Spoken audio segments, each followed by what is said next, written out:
Bonjour chers collègues, cette nouvelle vidéo c'est consacré pour le traitement comptable de l'emprunt obligataire. Déjà, premier, dans l'ancienne vidéo, je vais parler dans cette vidéo de trois parties, émission, souscription et libération. Donc, on va voir comment se passe-t-il leur traitement comptable, comptabilisation des intérêts et le remboursement de l'emprunt. Premier cas, émission, souscription et libération sera dérivé en plusieurs cas de figure, soit émission, souscription et libération simultanée. Donc comment se passe-t-il dans le journal? La ville d'émission par l'entreprise émettrice, souscription par souscripteur. Donc sa comptabilisation se passe comme suite. On débite un compte banque par prix d'émission. On crédite un compte emprunt obligataire par sa valeur de remboursement. La différence entre les deux valeurs égale prime de remboursement. Donc toujours emprunt obligataire sera comptabilisé par sa valeur de remboursement. Bien sûr, combien l'entreprise émettrice va rembourser. Donc la différence, c'est une charge qui sera immobilisée. Deuxième cas, émission, souscription simultanée et libération ultérieure. Donc, comme vous voyez, deux opérations. La première opération, toujours en créant un compte emprunt obligataire, et l'entreprise peut créer un autre compte, c'est-à-dire elle va jouer avec un autre compte selon le plan comptable, Donc là, on crée un compte obligataire, compte de souscription par sa valeur d'émission. La différence entre les deux valeurs, bien sûr, égale prime de remboursement. Alors, comme vous connaissez très bien, l'entreprise peut créer plusieurs comptes spécifiques. La libération, c'est-à-dire la réception de l'argent, ou bien de fonds. Donc, on débite toujours un compte banque et on crée un compte obligataire, compte de souscription. Donc, le compte obligataire sera annulé. Et voilà, c'est un jeu de comptes.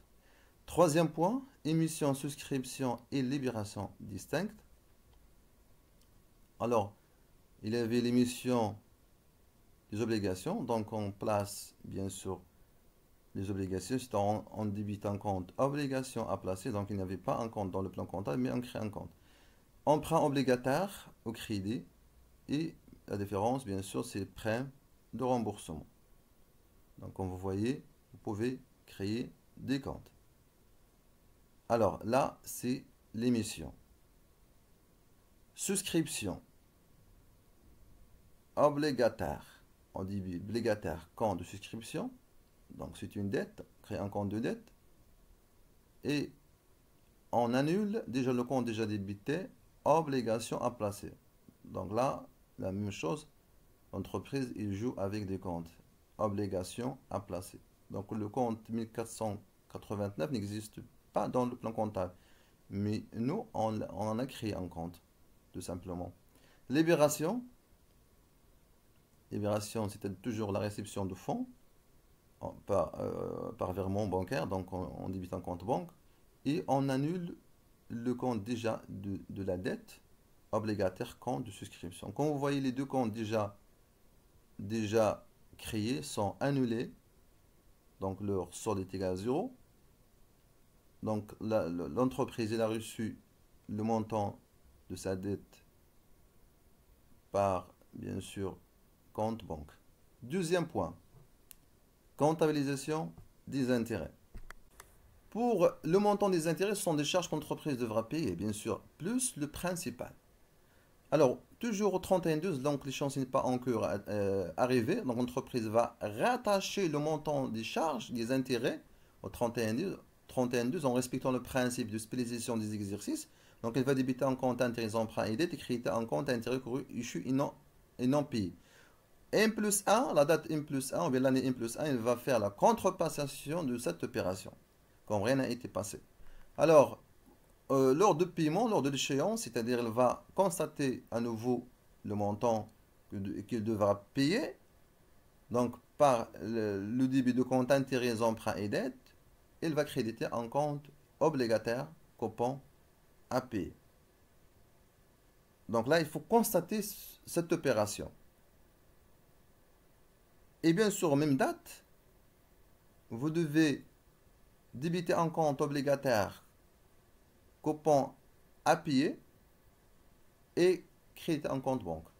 Donc comme vous voyez, nous avons utilisé un jeu de compte. Donc il reste un fonds de compte, compte intérêts emprunt et dette, comme ça. Et enfin, c'est le remboursement de l'emprunt obligataire. Comme vous connaissez très bien, l'entreprise va rembourser une partie de l'emprunt déjà amorti.